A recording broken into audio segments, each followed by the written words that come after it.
I am your host, Carrie Scollin, giving us different perspectives on where we are and where we want to go on our journey. Thanks for being here, and I look forward to spending some time with you. Hi, everyone. Welcome to another session of the Founder Series. I am highlighting the authors in our new book that was just launched February 1st, Beautiful Chaos, Embracing the Unexpected. And I have author Marianne White joining me today.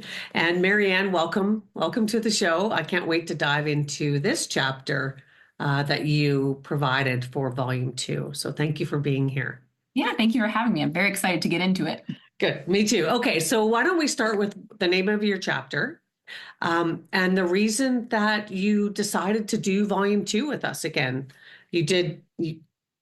Help us understand. You went from one story in Volume 1, and now you see the evolution of Volume 2. And I love that you did them both and side by side, because it's just magical for the reader as well. That's what I felt reading one to the next. So, thank you. Yeah, this chapter is called 50-50 Chance of Survival.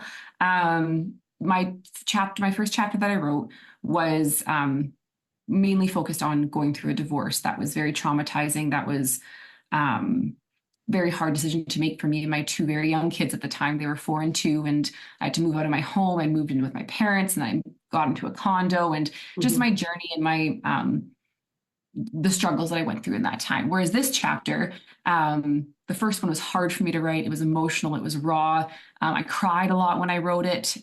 Whereas this one, it flowed. I just came out of me, and it's more focusing on things that I want people to know if they're contemplating divorce, and things that I wish I had this chapter when I was really in the depths of like, I'm so unhappy and I don't want to be in this marriage anymore, and I need help getting through my thoughts. And so it's almost things that I wish someone would have told me, and that I would have had the courage to have read through and been like, this is exactly what I needed to hear to make sure I'm ready to take this massive step in my life.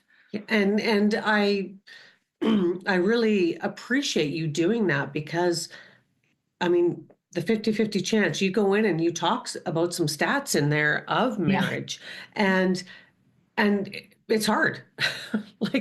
Odds are kind of stacked against us in marriage. They are now. Yeah. Like there's, 58% of marriages end in divorce. And so those 42 that are together, how many of those couples should be together, and how many of those couples are actually happy? So that's right. I'm sure even that's obvious, that stat's going to be lower. And the big thing I want to start off with too is I am not championing divorce either. That's not what my chapter is about, is saying oh, divorce is the best thing, you should definitely do it. It's just about, it's okay if divorce is the right path for you. That's okay. Don't feel the shame, the societal pressures of staying together, the shame on women for choosing themselves over their family, which isn't what we're doing, but that's what people portray that we're doing. I want to work on changing that narrative a little bit. And I really think that's what your chapter does, is it brings forward some topics that people are going to feel going through it, or a lot of people are going to feel, because when you talk to as many people as you probably have, and that I have, and I know a lot of people who are divorced, and I usually I'm not on the side of the women, but that's the stories I hear more of, is the side of the women. And so I could even resonate, and I'm not divorced, but I could resonate just from conversations I've been in of what you talked about in your chapter. And I had written some notes down because I just thought it was important to bring up. And I'm glad you said that right away, was you're not here to champion divorce and think everybody should get divorced. You know that marriage is hard, and you also believe in marriage. I do. Yeah. I think you should get married. I think it's a beautiful thing. And but I think that if you are part of the side of the 58% that gets divorced, you shouldn't feel ashamed, and you shouldn't, it's okay. Yes. And I opened up by saying, if you were told there's a 50-50 chance that your parachute wouldn't open if you jumped out of a plane, would society shame us for not jumping out of a plane? We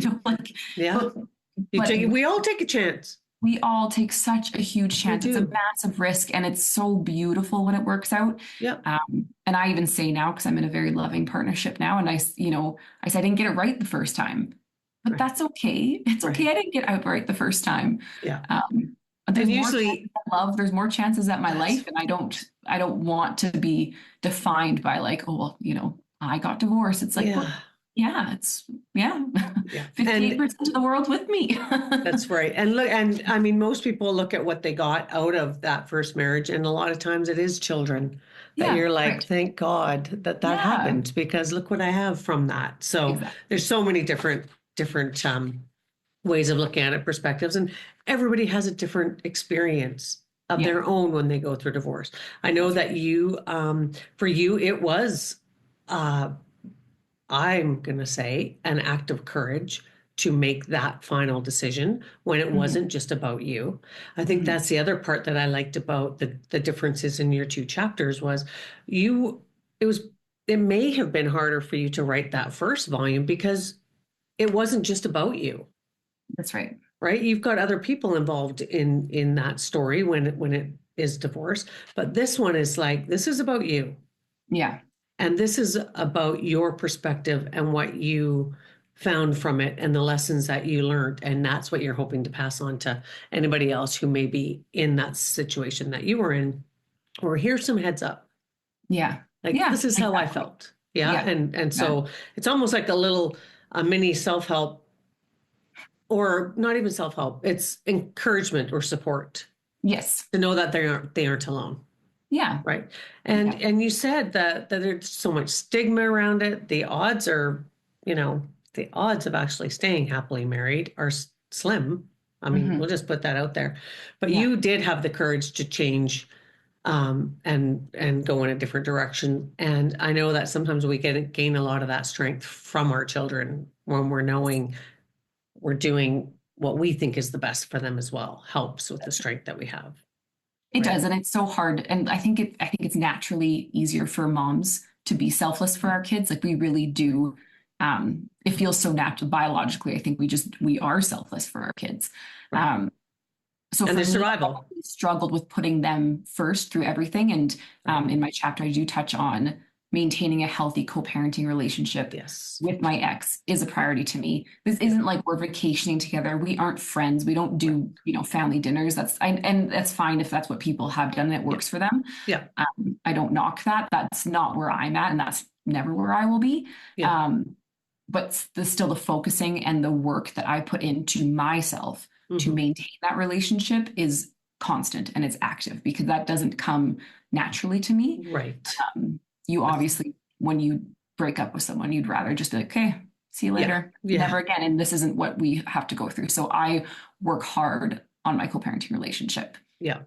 Yeah. And you do that for you and for, of course, because you do put your children first. I mean, you Yeah. wrote that. That's a subtitle in your chapter is Yeah. children always come first. Yeah. No matter what. But I also like that you talk about the what you had to prioritize in yourself as well. And that was your emotional and your mental well-being. Yeah. And you really recognize that Hmm. of, I mean, and of course, when we talk about that, that benefits everybody around us. Yeah. It's not as, easier said than done. Yeah. But you did really make that a priority to make sure that you were the strongest, healthiest version of yourself for you, but for your children as well.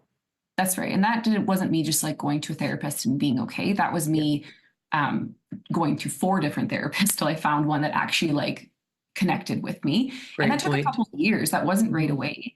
Mm-hmm. But it wasn't giving up on that Right. either. Like, and then even just doing meditations and going for a run, getting fresh air, like the really like basic, annoying, overly done Instagram post things, they make a difference, honestly. Yeah. And surrounding yourself with people that love you and support you. I cut out relationships during that time too that didn't love and support me. Mm-hmm.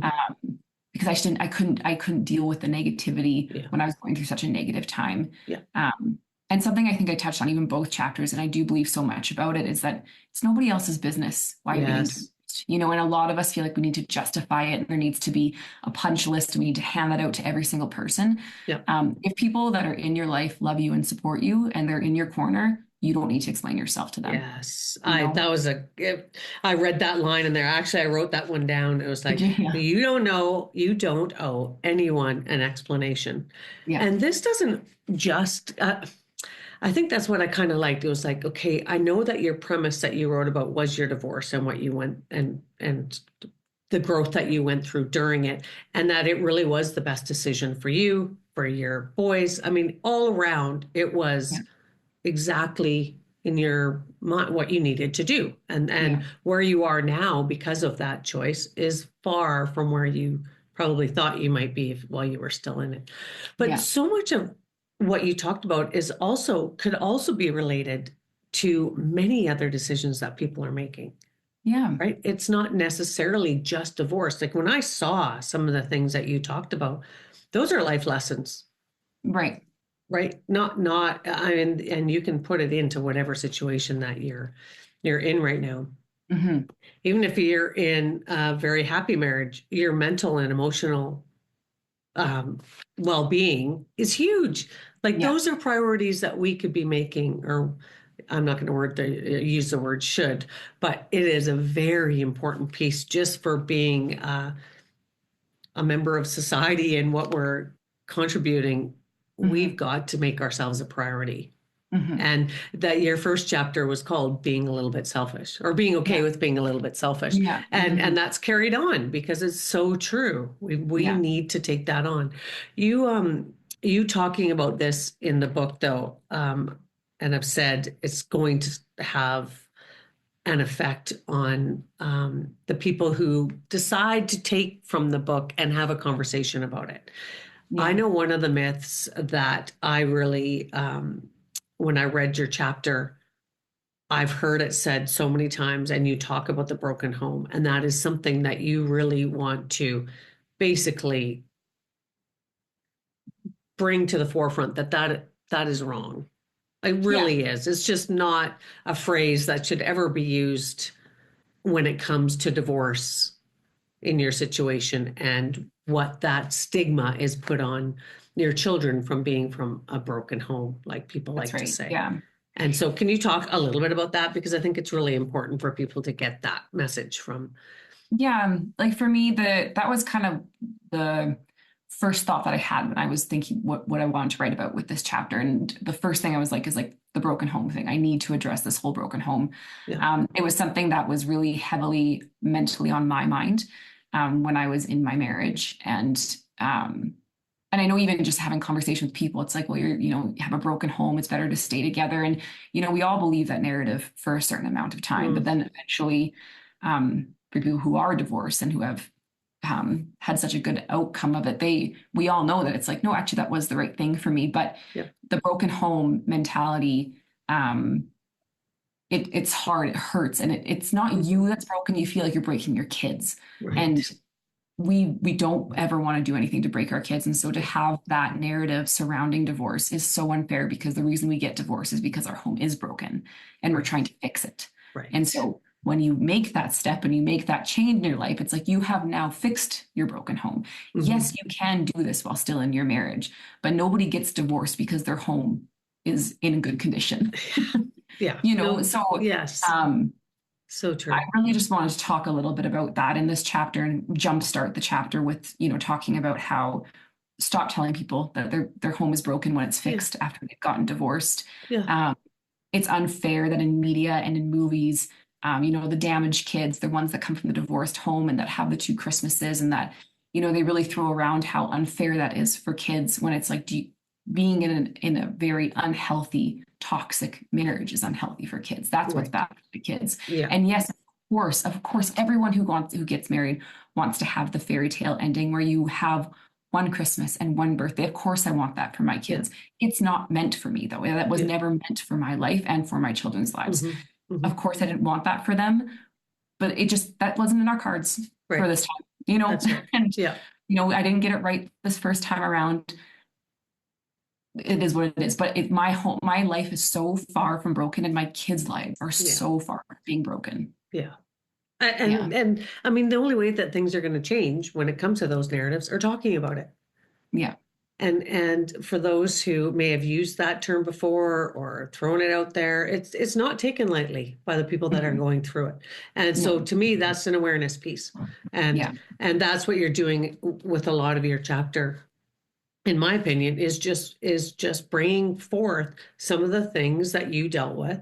Yeah. You talked about also being in a marriage and you're the only one fighting for Yeah. it, you know. Oh, it's So exhausting. I mean, and that's both sides, you Yeah. know. Yeah. People that are on the other side of that they're the ones fighting and the other person isn't, or they're the ones who aren't fighting because they're already done and the other Yeah. person is. So I like that you touched on that. You talked also a little bit about the career and the finances, which Yeah. I felt that again, was important to touch a yeah, little bit on. Hey. Yeah. yeah, I do too. I mean, and I don't know. I don't know if things are changing now where there's a lot of families that both are working, so both parties are bringing in an income. Um, and I also wonder how much it's changed with it's almost the norm now to um have two sets of families, more so than it was when we were young. Yeah, and that is Mm. true. And it's funny because everyone that I have known now to be divorced, most of them have come from a two-income home, but it still surprises me because generally we are still doing the maternity leaves. Yeah, And we're still a lot further behind in our careers, right, than yeah, our partners yeah, are. Um, absolutely. and so I've seen a lot of people still struggle with they don't know their financial situation, even though they're both working. They both, they both have jobs, but Right. still it's generally the women don't really understand where the money's at, where the bills are, the lines of But credits, the mortgages, a lot of them don't really have a good grasp on that. So then when it yeah. comes to time for divorce, even when you start, and I didn't either. So I messed up financially a lot in my divorce. Hmm. And I think that's why I want to talk about it a little bit Right. because now knowing what I know, I probably should have fought a little bit harder for certain things. Right. But I wasn't super involved in the finances. I always had a job, and that's why I was like, yeah, I'll work. Like obviously I have to support my kids, Yeah. but I didn't know enough. And I think Right. just taking a little bit more into that and yeah, just learn a little bit more about your finances and have a job. You need to be able to support you and your kids. Right. Do not rely on your partner or your ex-partner to be able to pay your way after divorce. You have to be able to make it on your own. Yeah. Absolutely. And that's being involved. Yeah. That's being And it's involved in having what's really going. boring conversations with your Yeah. spouse, really, at Yeah. this time in your life. Like if you are still married and you aren't planning to be divorced, still have those really Yeah. boring conversations about like, hey, where is our money? Where is it tied up? You know, Absolutely. how much am I? How much are you? Like it's really important to know these Yeah. things and I educate yourself. agree. Yeah. Yeah, I agree. And that's that again, that's the conversations. Have Yeah. them now. Yeah. Like just have Before them you're now. just in the end of it and Yes. you learn all these things Yeah. and the amount, especially of people that I've known who've been very surprised at certain aspects of the finances when they're going through a divorce. It's really sad, but you don't think to have these conversations because you're just like, there's money, bills are getting paid, no problem. Yeah. And Right. then yeah, and then things Then you're on the change. hook for things you didn't know you're on the hook for, That's debts and right. all that, guys. Yeah. So there's a And lot. and you've also heard the stories of both sides too. But again, I'm going from the woman's side because that's more of what I've heard. But they're great guys until it comes to money. Yes. Oh yeah. That's Then when the things divorce always gets ugly as soon as the money then starts. yeah, which is just heartbreaking to me. Is Yeah. there's different sides that come out in both parties. But Mhm. yeah, so great you brought that up. Yeah. The finances and it's yeah, just be aware of it. Whether you're never thinking of getting divorced, still Yeah. know where everything is and what's going on. Yeah. And then you talked also, then you went into the children always come first and the co-parenting, which I love that you touched on too. Yeah. Some people are able to do that, some people aren't. So I think so much of what I found in your chapter, Marianne, was be, and because I know you a little bit, is I know that your intention is pure, and this is from a place of non-judgment. I mean, you're Yeah. writing from a place of you've been there. You know what this feels like. So none of this is a judgment on anybody. It's more of a, hmm, this is how I felt. And if I can help one other person, Yeah. that's what I want Yeah. to It's do. really just like, here, you're thinking about going through a divorce. This is stuff that I wish that I would have known when I was going through it. Yeah. And that so that I'm guessing, I mean, I know it's a big part of your chapter, but in the end, if a reader was to walk away with one thing, what would you hope that they walked away with? Oh, that's such a good question. I think just recognizing that divorce isn't the end Mm, and that it can be like and you can start your life over whenever you want. And it's not the end of your kids' lives. Um, I think I think to summarize it very shortly and not wordy, it's just that divorce is not the end. Like yeah, it can be a brand new beginning and it can be a beautiful beginning. And it was a beautiful beginning for me. yeah, I love that. I think I'm going to wrap it up right there. Okay. Because I think that's absolutely perfect. I love it. Yeah. Thank you so much. Again, I'm honored to share these pages with you. I think what you are sharing is going to make a difference. I really do. And Thank you. I think you're just making the world a better place just by being here and being who you You are. too, So Carrie. thank Thank you you so so much. much. Thank you. All right. Thanks for listening, everybody. And we will see you next week. Bye bye.